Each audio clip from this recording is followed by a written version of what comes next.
ప్రజలకు సీఎం చంద్రబాబు సర్కార్ మరో గుడ్ న్యూస్ చెప్పింది. ఉచిత గ్యాస్ సిలిండర్ల పథకానికి సంబంధించి బిగ్ అప్డేట్ ఇచ్చింది. ఏపీలో కూటమి పార్టీలు ఎన్నికల్లో ఇచ్చిన హామీ మేరకు మహిళలకు ఏడాదికి 3 ఫ్రీ గ్యాస్ సిలిండర్లు ప్రభుత్వం ఇస్తోంది. గతేడాది ప్రారంభించిన ఈ పథకం అమల్లో భాగంగా కేంద్ర ప్రభుత్వం దీపం 2 పథకం లబ్ధిదారులకు ఏడాదికి 3 సిలిండర్లు కొన్ని షరతులతో ఉచితంగా కేటాయిస్తున్నారు.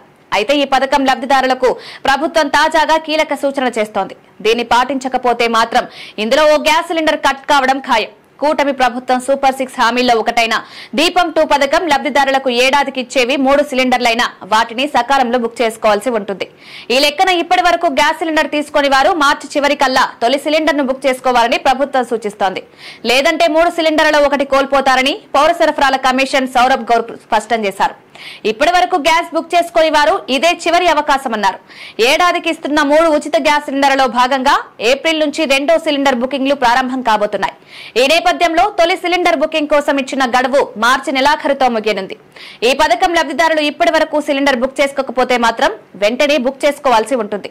ఇప్పటి వరకు రాష్ట్రంలో 97 లక్షల మంది లబ్ధిదారులు ఉచిత గ్యాస్ బుక్ చేసుకున్నట్లు అధికారులు చెబుతున్నారు. మిగతా లబ్ధిదారులు కూడా త్వరలో 1వ సిలిండర్ బుక్ చేసుకోవాలని కోరుతున్నారు.